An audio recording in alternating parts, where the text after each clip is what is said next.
Olá, eu sou Rafaela da Silva Cordeiro, sou formada em magistério, tenho licenciatura em pedagogia, pós-graduação em gestão escolar e direito educacional e atualmente eu sou estudante de física.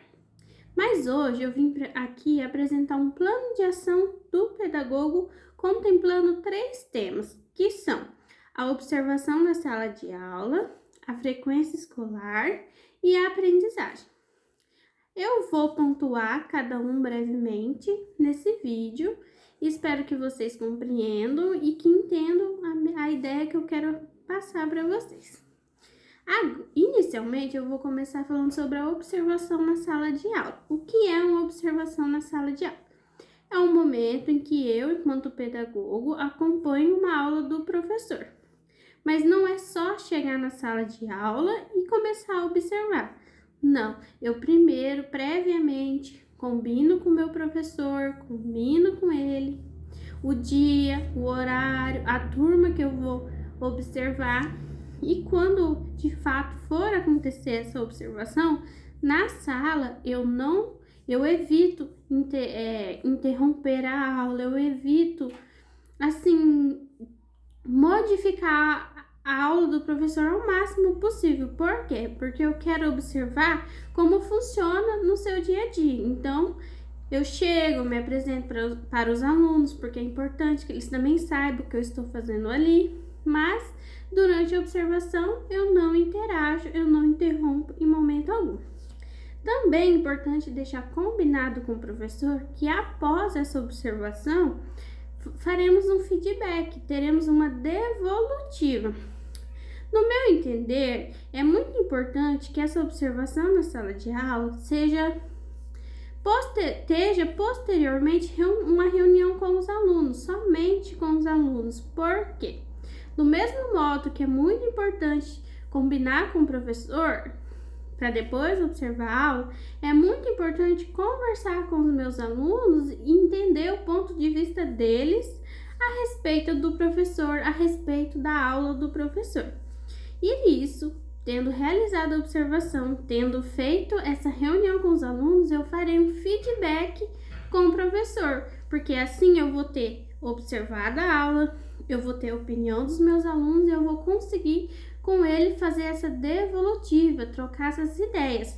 Claro que eu tenho que sim falar para ele todos os pontos que ele está acertando, que está bacana, que deve sim continuar, que os alunos estão sendo muito receptivos, mas eu também tenho que explorar essa minha observação, para ver o que a gente pode melhorar e ajudar o professor, porque eu não posso só simplesmente chegar para ele e falar assim, ó, você não tá dando aula direito.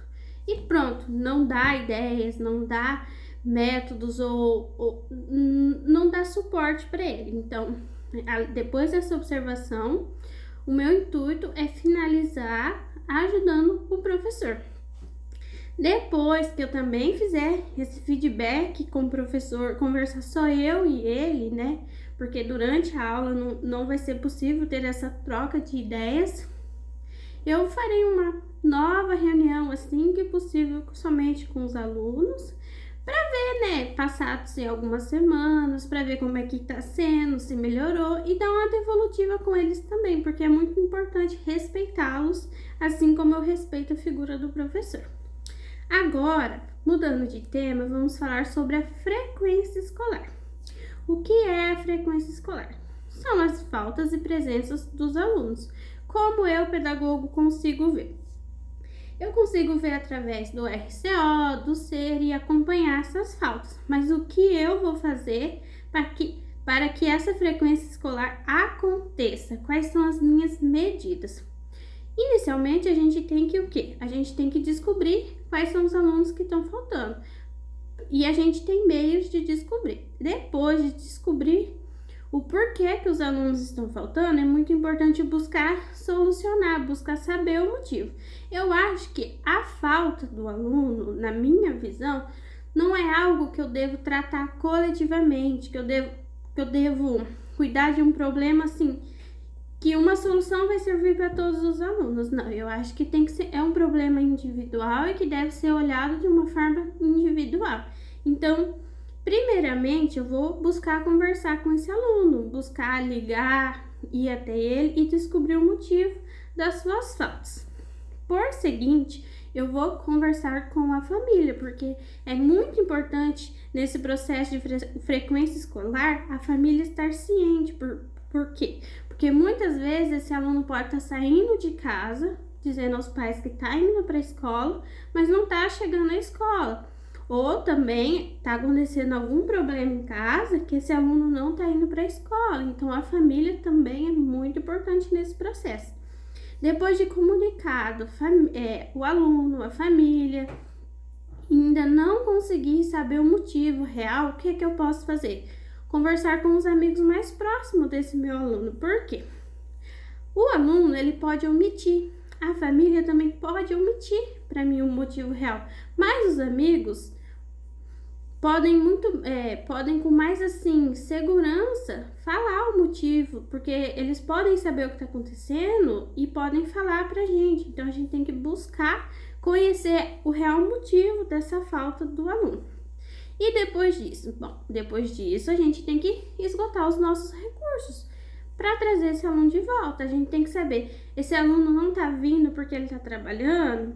Por quê? Então, que horário que esse aluno então teve que trabalhar, quantos anos esse aluno tem, o que está acontecendo com essa família. Porque se for uma família numa situação social, assim, econômica, que está difícil, a gente pode orientar a procurar a Secretaria da Assistência Social para ter, assim, esse acompanhamento. Se o meu aluno já tem uma idade bacana, assim, já é um aluno, assim, um adolescente de 15, 16 anos que pode estar sendo inserido no mercado de trabalho como estagiário ou um jovem aprendiz, o que eu faço? Eu vejo como remanejar esse aluno por um outro período, para a gente conseguir conciliar a escola. É isso, a gente tem que descobrir o que está acontecendo e a gente tem que esgotar nossos meios. Se não tivermos mais meios e recursos, a gente procurar novos que não estejam na escola, até que a gente consiga ajudar esse aluno. Bom, e esse é o meu pensamento sobre as faltas, né? Sobre a frequência escolar, como garantir, né? Como assim? E claro que durante a observação, a gente vai conseguir ver como está sendo as aulas, como que está sendo o ensino, se esse ensino está sendo cativante para o meu aluno, se ele está querendo vir para a escola para aprender, se a metodologia que os meus professores estão usando está sendo uma metodologia adequada à realidade de hoje, adequada à realidade dos meus alunos. E isso diz respeito à aprendizagem. Muito bem, que é o nosso terceiro tema. E o que a gente fala da aprendizagem? A aprendizagem, a gente consegue observar ela através de parâmetros como provas, trabalhos, que são as notas finais. Mas o que a gente pode fazer para o meu aluno conseguir ter uma boa aprendizagem? Qual é o papel da escola, qual é o papel do pedagogo, do professor nesse processo? Porque existem as salas de recursos, reforço, mas inicialmente a gente tem que buscar garantir um meio que os alunos não precisem chegar a esse ponto. A gente tem que garantir um bom ensino para assim depois, posteriormente, ter uma boa aprendizagem. E como fazer isso? A gente tem que se adequar o conteúdo, adequar a nossa linguagem. Eu sei que na escola a gente, enquanto professor, enquanto pedagogo, devemos ter uma linguagem mais formal.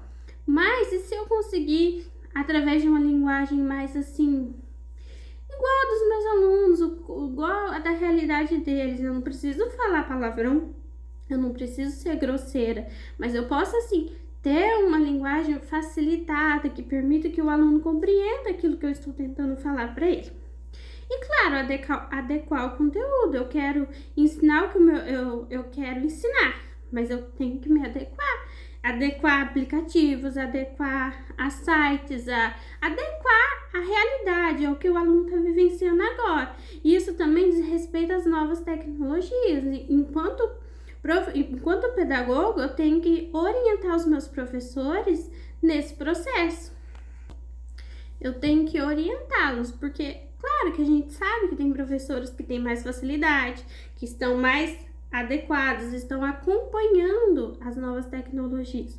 Mas tem professores que ainda têm mais dificuldade, então, enquanto pedagoga, eu tenho que dar suporte para o professor, então, eu tenho que orientá-lo, procurar cursos, vídeos que facilitem o professor nesse processo. E um outro modo de também permitir uma aprendizagem melhorada são aulas práticas, atividades práticas, porque a gente sabe que na prática a gente consegue aprender muito melhor. Então, essa é mais uma maneira. Então, adequar os conteúdos, novas tecnologias, atividades práticas e, claro, novas metodologias, adequar as metodologias ao ensino de hoje, à realidade de hoje, ao aluno de hoje. E tudo isso é o meu papel enquanto pedagoga orientar. E para não prolongar ainda mais o vídeo, encerro por aqui.